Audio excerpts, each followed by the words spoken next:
Made famous for his over-the-top stunts and enormous cash giveaways, Mr. Beast has been dominating the YouTube sphere for a while now. He's got millions of subscribers, connections to other famous influencers, and a team of pals willing to follow him wherever to do whatever.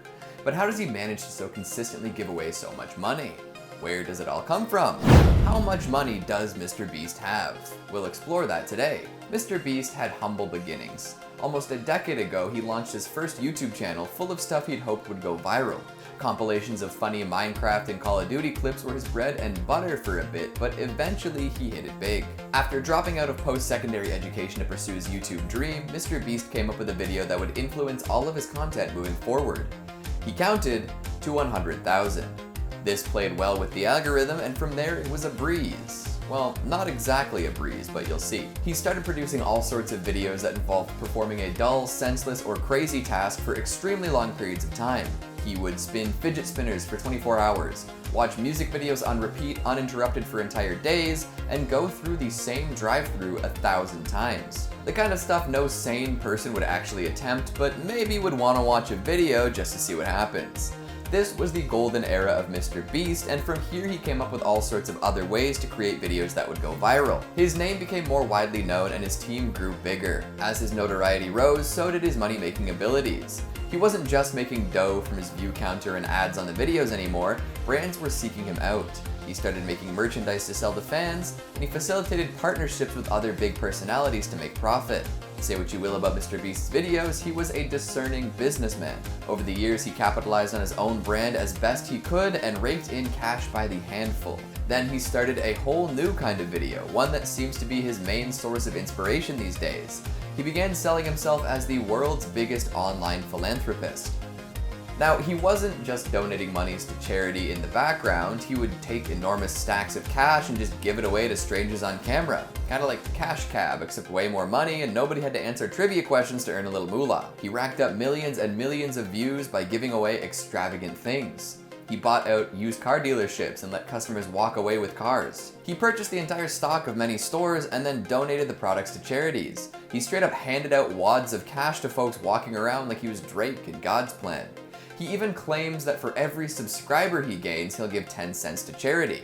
Some of these stunts may seem a little forced and maybe not 100% legit, but he claims that even if he uses fake money on camera, he makes a deal with people off camera. Some of these stunts may seem a little forced and maybe not 100% legit, but he claims that even if he uses fake money on camera or makes a deal with people off camera, he always gives away the amount he claims in the video, and that can't be cheap, right? If you're gonna give away entire houses for $1 or eat $100,000 ice cream, your pockets had better be full. And it's probably safe to assume that Mr. Beast has plenty of money. Well, let's see if we can't estimate what he's got going on in his bank account.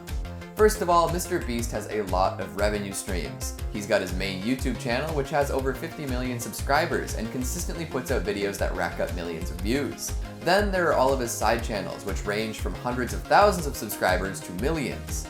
So all of that put together means that Mr. Beast always has that YouTube ad money flowing in. According to Social Blade, his main channel probably pulls in anywhere from $100,000 to $2 million per month. That is a wide range, but still quite a bit of cash per month. Speaking of that wide range, one might think that in order to keep a consistent income coming in, you would need to augment your cash flow, which is exactly what Mr. Beast has done. So he's got his main channel supported by his side channels. But what about the risk of YouTube flagging one of his videos, or the monetization structure changing? Well, he's got a backup plan for that too.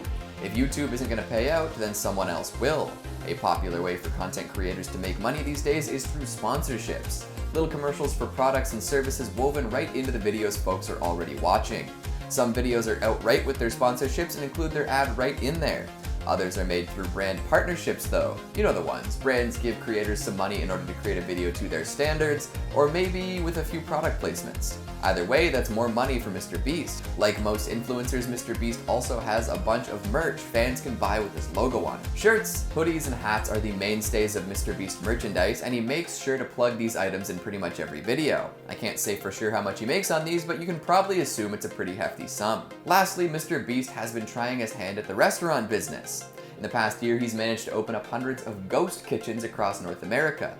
After a big grand opening of the first Mr. Beast burger at a brick and mortar location, the burger joint has essentially become an odd little add-on that other restaurants can take advantage of. By adding Mr. Beast burger items to their already existing menus, restaurants can use Mr. Beast's image to drum up additional business without really changing how they operate.